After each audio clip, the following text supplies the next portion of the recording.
First of all, why do I have to attend a funeral for someone who's not even related to our family? What? What does she mean by unrelated? We are not so free that we can attend strangers' funerals. Just have it without us. Saying this, my mother-in-law hung up the phone.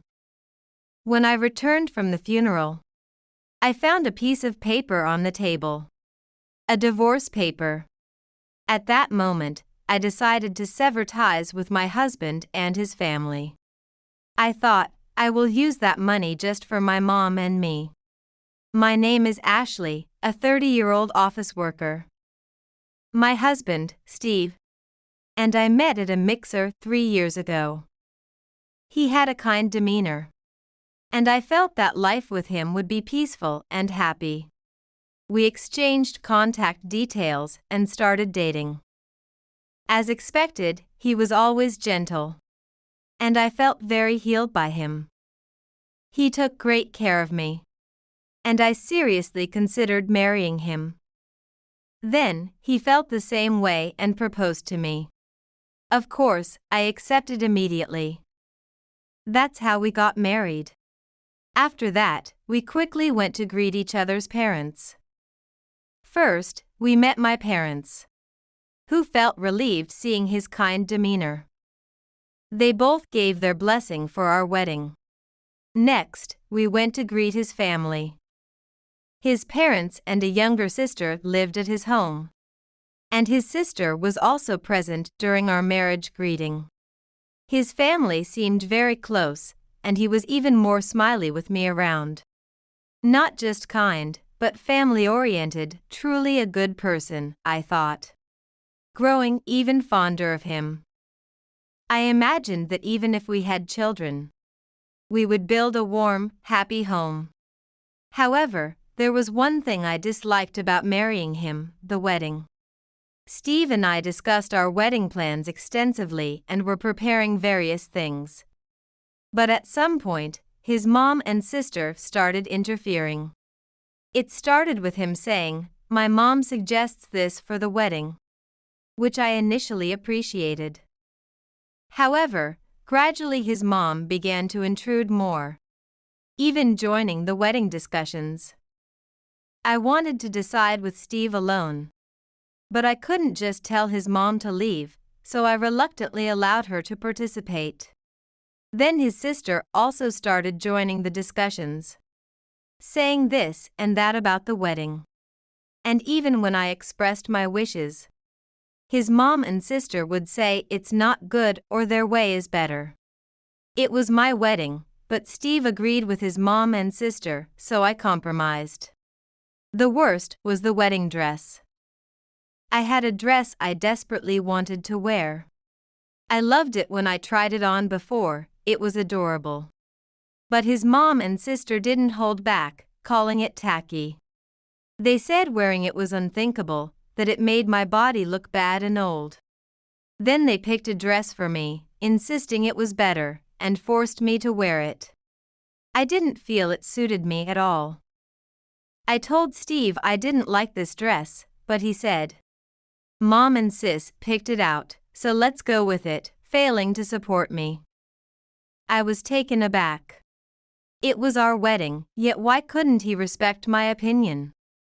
Despite that, he was very kind, and since we were already living together, he took the initiative in housework and cooking. And because I loved him, I didn't consider canceling the wedding. In the end, I wore the dress picked by his mom and sister as the main outfit, and changed into my favored dress for the reception. His mom and sister were pleased with their choice. But later I heard from everyone that the dress I chose was much more beautiful. Even my close friends wondered why the usually stylish Ashley chose such a dress. That's how my wedding became both a sweet and bitter memory. And it was an incident that made me distrust his family members. Since then, we've been very careful dealing with his family, which has kept our relations not too bad over 3 years of marriage.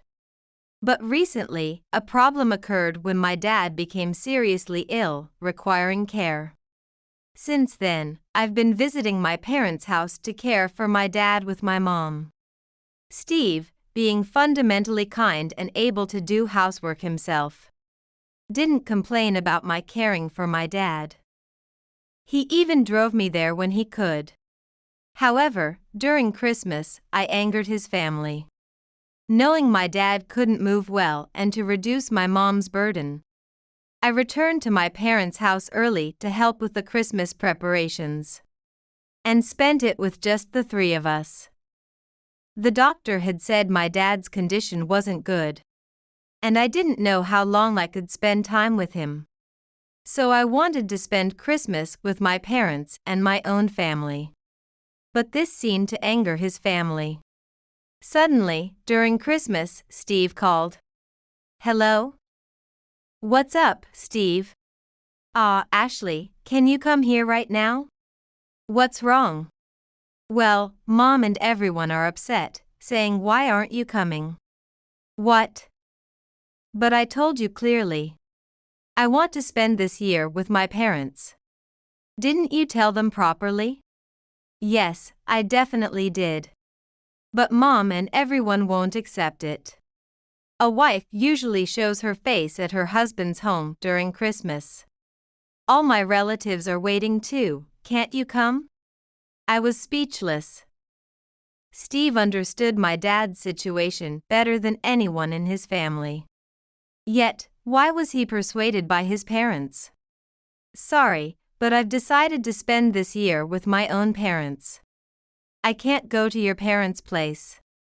When I spoke firmly, Steve sounded very feeble. "Don't say things like that," pleading with me to come, unable to oppose his family. But his parents are still healthy. And even his sister is still at home, and relatives are gathered. So surely it's no problem if I don't attend. Still, I wanted to spend Christmas at my home this year. But this event worsened my relationship with his family suddenly. Later, I visited his family's home with a gift for Christmas greetings and an apology. But they were noticeably cold to me.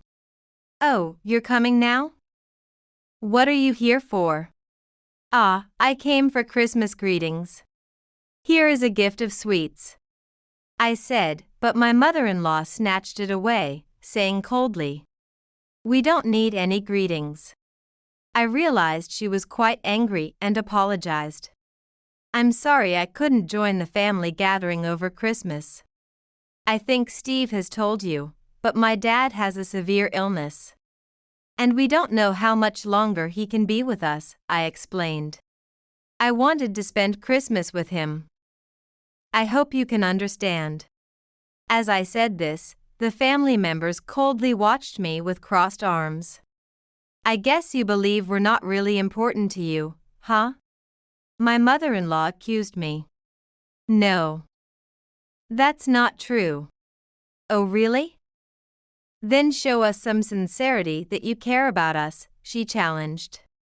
"Sincerity? Yes, that's right. First, buy us the sweets we like. Not just any random sweets like these," she said, and to my shock, she threw the gift of sweets I brought into the trash can. I was stunned. Steve looked uncomfortable. Then his sister spoke up. "Well, I want a pumpkin pie from XX. That bakery was incredibly expensive." Next, my father-in-law said, "Then I'll have a cheesecake from XX. That shop was also quite pricey." Finally, my mother-in-law declared, "I think I'll have chocolates from XX." The price of those chocolates was no less than the pumpkin pie. Moreover, the three stores they mentioned were all located quite far from each other.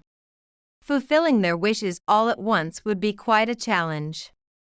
"Can we agree on just one place?" I asked.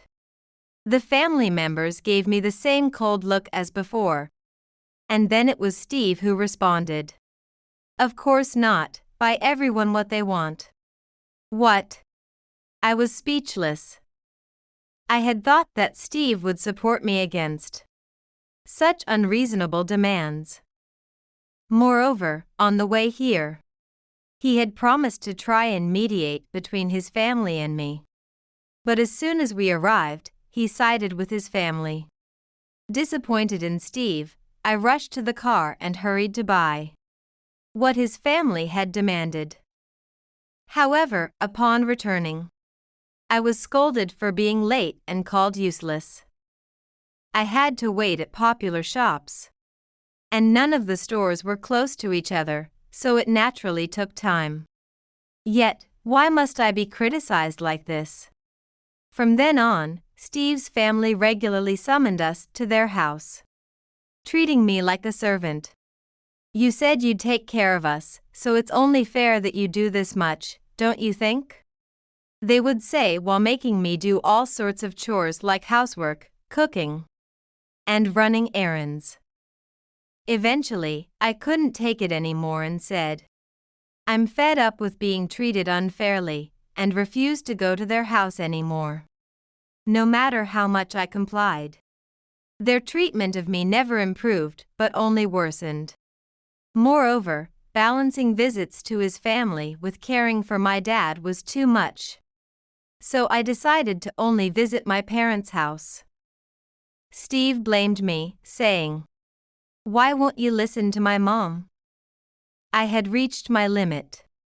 I refused to be used like a maid or slave anymore, I told him clearly. His family might have been yelling, but I ignored them and focused on caring for my dad. However, during this time, my dad's condition worsened, and he was taken to the hospital, where he passed away. My mom and I were engulfed in grief, but there were many preparations to be made for the funeral, so we decided to mourn after everything was arranged.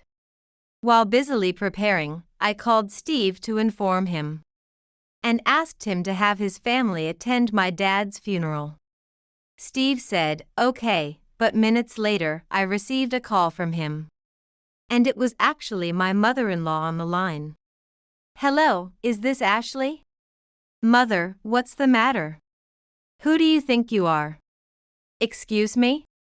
Demanding us to come to a funeral all of a sudden, how presumptuous.